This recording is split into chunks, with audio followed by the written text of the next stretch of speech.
വരും മണിക്കൂറിൽ കേരളത്തിൽ അതിശക്തമായ മഴയ്ക്ക് സാധ്യത.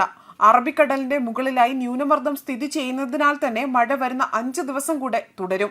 മാത്രമല്ല, മുല്ലപ്പെരിയാർ അണക്കെട്ട് തുറക്കുന്നതോടുകൂടി തന്നെ ജലാശയങ്ങളിലും നദികളിലും വെള്ളം കരകവിഞ്ഞൊഴുകുവാനും സാധ്യതയുണ്ട്.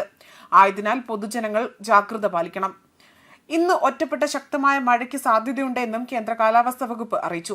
ഈ സാഹചര്യത്തിൽ സംസ്ഥാനത്ത് ഇന്ന് 5 ജില്ലകളിൽ യെല്ലോ അലർട്ട് പ്രഖ്യാപിച്ചിട്ടുണ്ട്. പത്തനംതിട്ട, കോട്ടയം, ഇടുക്കി, മലപ്പുറം, വയനാട് എന്നീ ജില്ലകൾക്കാണ് മഞ്ഞ അലർട്ട് പ്രഖ്യാപിച്ചിരിക്കുന്നത്. സൗരാഷ്ട്ര, കച്ഛിനും അതിനോട് ചേർന്നുള്ള വടക്ക് കിഴക്കൻ അറബിക്കടലിന് മുകളിലായി ന്യൂനമർദ്ദം രൂപപ്പെട്ടിട്ടുണ്ട്. തെക്കു പടിഞ്ഞാറൻ ബംഗ്ലാദേശിനും അതുപോലെ ഗംഗാതട പശ്ചിമ ബംഗാളിനും മുകളിലായി ചക്രവാത ചുഴിയും രൂപപ്പെട്ടു. അതുകൊണ്ട് തന്നെ അടുത്ത 48 മണിക്കൂറിൽ വടക്കൻ ബംഗാൾ ഉൾക്കടലിന് അതിനോട് ചേർന്നുള്ള തീരദേശ പ്രദേശങ്ങളിലും ബംഗ്ലാദേശ് പശ്ചിമ ബംഗാളിന് മുകളിലായി ന്യൂനമർദ്ദമായി ശക്തി പ്രാപിക്കാനും സാധ്യതയുണ്ടെന്നും കേന്ദ്ര കാലാവസ്ഥാ വകുപ്പ് അറിയിച്ചു. അതിനാൽ തന്നെ കേരളത്തിൽ അടുത്ത 5 ദിവസം മഴയ്ക്ക് സാധ്യത. ജൂൺ 29-ന് ഒറ്റപ്പെട്ട ശക്തമായ മഴയ്ക്ക് സാധ്യതയുണ്ട് എന്നും കേന്ദ്ര കാലാവസ്ഥാ വകുപ്പ് അറിയിച്ചു. 24 മണിക്കൂറിൽ 64.5 മില്ലിമീറ്റർ മുതൽ 115.5 മില്ലിമീറ്റർ വരെ മഴ ലഭ്യമാകുന്ന സാഹചര്യത്തെയാണ് ശക്തമായ മഴ എന്നതുകൊണ്ട് അർത്ഥമാക്കുന്നതും. അതേസമയം ഇന്ന് തിരുവനന്തപുരം, കാപ്പിൽ മുതൽ പൊഴിയൂർ വരെയുള്ള സ്ഥലങ്ങളിൽ രാവിലെ 8:30 മുതൽ 1.8 മുതൽ 2.0 മീറ്റർ വരെ കള്ളക്കടൽ പ്രതിഭാസത്തിന് സാധ്യതയുണ്ട് എന്ന് ദേശീയ സമുദ്രസ്ഥിതി പഠന ഗവേഷണ കേന്ദ്രം അറിയിച്ചിരുന്നു. കന്യാകുമാരി തീരത്ത് ഇന്ന് രാവിലെ 8:30 വരെ 1.7 മുതൽ 2.0 വരെയും കള്ളക്കടൽ പ്രതിഭാസത്തിന് സാധ്യതയുണ്ടെന്നും മുന്നറിയിപ്പിലുണ്ടായിരുന്നു. ഈ പ്രദേശങ്ങളിലെ മത്സ്യത്തൊഴിലാളികളും തീരദേശവാസികളും കനത്ത ജാഗ്രത പാലിക്കുവാനും അറിയിച്ചിരുന്നു. ഇത്തവണ മെയ് 24-ന് കാലവർഷം ആരംഭിക്കുകയും ആദ്യവാരം തന്നെ അതിശക്തമായ മഴയാണ് ലഭിച്ചതും.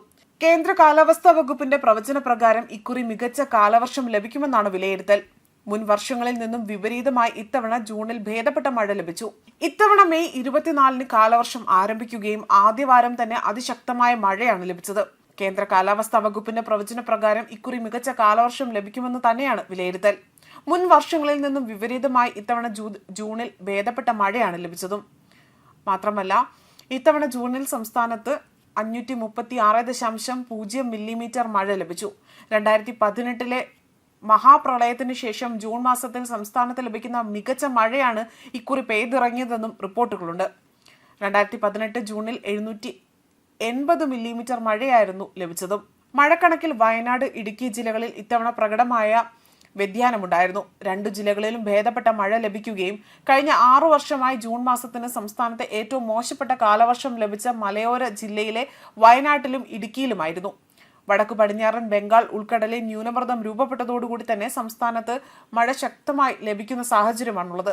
കാലാവസ്ഥാ വകുപ്പിന്റെ പ്രവചന പ്രകാരം ഇതോടുകൂടി തന്നെ മഴക്കണക്കിൽ വീണ്ടും മാറ്റമുണ്ടാകുമെന്നും വ്യക്തമാകുന്നു.